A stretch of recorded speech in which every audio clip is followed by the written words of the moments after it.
So, my story of hope and my story of life change and the story of one of the biggest projects in the world right now actually comes from one of the most devastating moments and failures of my life.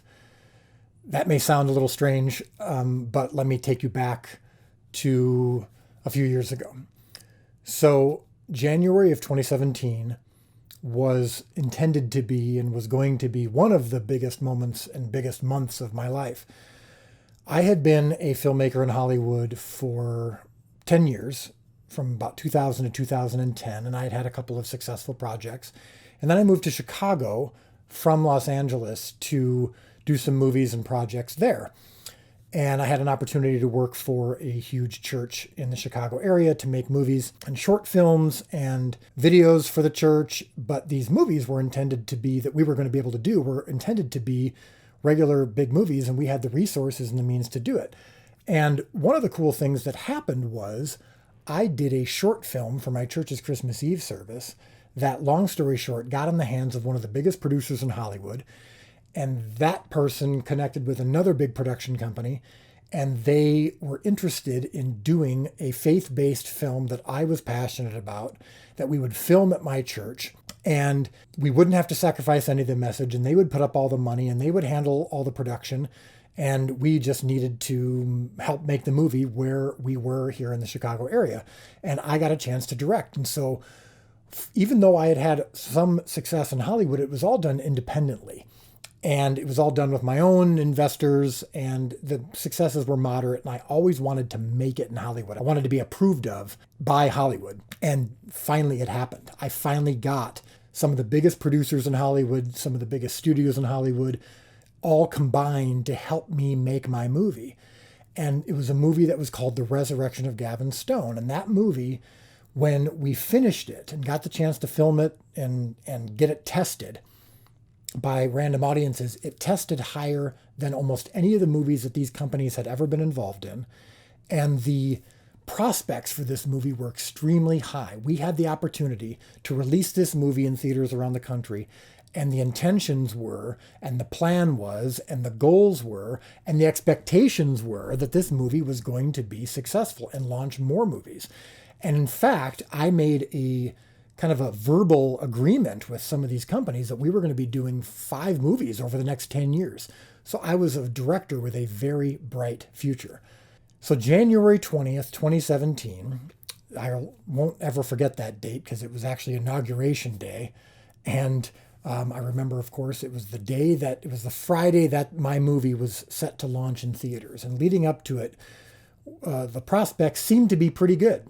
And even our lowest projections were still decent because we weren't needing to have it to be a huge success. We just needed to be a moderate success so that we could continue doing the movies. And I remember when we got the numbers in early on Friday, and you can tell right away from the numbers what the rest of the weekend's going to be like, what the rest of the next few weeks are going to be like. I mean, you can tell in just a handful of hours if your movie's successful or moderate or not at all successful. And the numbers came in, and they were a complete failure. We knew right away that the movie was going to be, for all intents and purposes, a bomb. And in a couple hours, these companies, over the next hours and days, informed me that they were essentially pulling out from doing future movies with me, and we're going to go back to doing what they did best. And in just a couple hours, I went from being a director with a very bright future to being a director with no future, or at best an uncertain future. I was home alone with my wife that day, and we were crying and praying and confused because it had seemed so clear that God was involved in this process. It was so clear because so many things had happened that had made this work out so perfectly all the way up until this moment. And it caused us to doubt, it caused us to question whether or not God actually was in this process. And maybe we'd missed the boat all along. And maybe I had done something wrong. And maybe I just didn't understand what God actually wanted for me. And so we were really confused. And so while we were kind of praying and while we split up a little bit, at one point I was in another room and my wife Amanda was in her own room. And then she came to me and she said, God just laid it very clearly on my heart, almost as clear as if it had been an audible voice. Two things. One was the story of the feeding of the 5,000, and the other was the phrase, "I do impossible math." She's like, I don't know exactly what that means, and who knows, maybe it's not even God telling this to me, maybe it's just my own thoughts, but I feel very strongly about the feeding of the 5,000 in this phrase. And so we went to the story from the Gospels, and we read the story of Jesus feeding the 5,000. And we noticed a few things that we had never noticed before, even though we'd heard that story hundreds of times. And one of the main things that we noticed was that the story of the hunger that people had. And when the disciples came to Jesus and told him how hungry they were, it wasn't a surprise to him. In fact, depending on your theology, you can even say that it was actually Jesus' fault. He is the one who caused them to be so hungry. He had been speaking for several days, and to the point where he had been speaking over and over and for such a long time that they didn't have time to break and go get food. And in fact, when the disciples said, we need to send these people home to get food, Jesus said, he really wasn't surprised at all. In fact, he said, if we send them home now, they're actually going to faint along the way. That's how hungry they are. He was actually the cause for the hunger that necessitated the miracle. He got them to a place where the only thing left for them to have their hunger satisfied was a miracle because there was so little food. But here's the other thing that we noticed too, was we noticed that when it came time to do the miracle, Jesus still had the disciples do everything that they didn't need him for. He had them go find the food. The boy who provided the loaves and fish, of course, someone had to make that. Someone had to bake those loaves and catch those fish. And so when those loaves and fish were provided, Jesus, of course, could have just waved his hand and not even needed those loaves and fish. He could have just had loaves and fish magically appear in the laps of everyone there. But he still involved the disciples, and he still involved someone's loaves and fish. And then when it came time to multiply it, he then multiplied it, and then he still had the disciples go distribute the loaves and fish. Again, he had them do everything that they didn't need him for, until the only thing that was left was a miracle, the only thing that he could do. And he was the only one who could do it. So we noticed that, and then along with this phrase, I do impossible math, we thought, maybe God is telling us that the box office numbers are going to magically turn around this weekend, and we're going to be able to teach some lesson and have some amazing testimony of how God did impossible math and took these numbers that at first seemed to be so small, but then magically, miraculously, something happened that multiplied these numbers. But that didn't happen. And in fact, the numbers didn't get better and got even a little bit worse at times. And so that night at 4 o'clock in the morning, I was up doing what I typically do. My analysis, my post-mortem, as we like to call it. And if you've ever led a business or if you've ever been part of a significant project and something doesn't go right, you feel a sense of responsibility. You want to know and you want to understand what you did wrong and what others did wrong so that you can make sure that it never happens again. And that's what I was doing. And I was writing a 15-page memo about all the things that I had done wrong and analyzing what I had missed. And at 4 o'clock in the morning, a message pops up on my computer, and it's from my Facebook feed.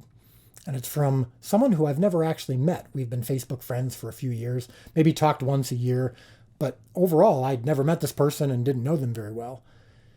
Didn't say hi, didn't say hello, didn't say heard about your movie. It just said, remember, your job is not to feed the 5,000. It's only to provide the loaves and fish. And I remember for a second looking around wondering if maybe my computer had been recording what I'd had to say that day, because I couldn't figure out how in the world this guy would know to say something like that. And so I then asked, what are you doing? Where did this come from? And he's on a different time zone. He was in Romania visiting his brother. And so that's why he was up at this time. And I said, that's so bizarre. What led you to ask me that or to tell me that? And he said, it wasn't me. God just wanted me to share that with you. It's emotionally remembering it now. But in that moment, I remember thinking that my life was never going to be the same. I remember thinking in that moment that who I was up until then was different than who I was going to be after that point. because that lesson that I needed to learn, I wish I had learned earlier. But now I knew that several things were true. One of them was that moving forward, I was going to let go and going to need to let go of the control that I felt so good at having throughout my life and my career. I felt like I was good at solving problems. I felt like I was good at getting my projects out to the world and making sure that they were successful. And I felt a sense of responsibility for that. And I felt like that was a good thing. I felt like that I could pride myself on being a problem solver. But I realized in that moment that the way that I had been previously was not the way that God wanted me to be. He wanted me to be able to live inside his will and be content with that. And to be content with making sure that as long as what I provided to him, what was good and healthy, whatever that may be, small or large, that's all he wanted from me. And that the success or failure of it, as the world deems it, was not up to me. And whether or not he was going to feed the 5,000 was up to him. And I needed to be okay with that. I needed to let go once I provided those loaves and fish. Now, again, of course, I'm still called to provide those loaves and fish. I'm still required to do my part. But the results are up to him. So I was content with that. And so I didn't know what my future held. I just knew that I was willing to do whatever it took to provide what God wanted from me, even if it was small. And even if that didn't involve movies, even if that meant a career change, I was genuinely willing to be okay with that as long as it pleased God. So I decided to pour myself into a short film for my church's Christmas Eve service again. I had this idea for a short film about the birth of Christ from the perspective of the shepherds, looking at the stories of Christ that we know so well, but from a slightly different perspective. And so I did that on my friend's farm here in Illinois, 20 minutes from where I'm talking to you right now. These were very small loaves and very small fish. And it felt like a significant drop from what I'd just been doing, a big Hollywood movie with all these Hollywood producers, and now I'm just doing this for my church. But I was perfectly content with it. Very long story short, I had the idea while I was doing this short film about a multi-season show about the life of Christ, but from different perspectives. And I realized there's never actually been a multi-season show about the life of Christ. There's been movies, there's been miniseries, but there's never been the kind of show where you can take your time and really dig into the stories like I'm doing with this short film right now. But I kind of put it aside because, of course, it was such a massive undertaking. It would cost millions of dollars. And right now I was coming off of a career failure. So clearly no one was really going to be interested in investing in this kind of a project. But that short film ended up getting in the hands of a streaming service. And that streaming service says to me, we want to do your show. We heard about your show idea. We want to do this. And I got really excited. And then they said, we want to raise the money through crowdfunding. And I got really depressed because the all-time crowdfunding record was $5.7 million from projects that had big fan bases already and big intellectual property where people were already excited about this project. And I was coming off of a career failure and we were starting from scratch. And so I knew that this was very unlikely to work. And I thought crowdfunding rarely works and it's usually only for small projects. And I think, probably more money than the all-time crowdfunding record. That's going to be pretty ridiculous. But loaves and fishes. I was in this place where I really had nothing to lose, but I also thought, hey, it's not my job to feed the 5,000. It's only to provide the loaves and fish. And this can be my loaves and fish and we'll see what happens. Again, long story short. That short film ended up going out on social media and it ended up getting a massive response and it was used as the catalyst, almost like a pilot episode to raise money for this show. And I remember when I was sitting at a computer with my wife and we were looking at the numbers and we realized that we were passing $10 million from over 19,000 people around the world, shattering the all-time crowdfunding record. My wife looked at me and there were tears in her eyes. And she said, I do impossible math. That's what that meant.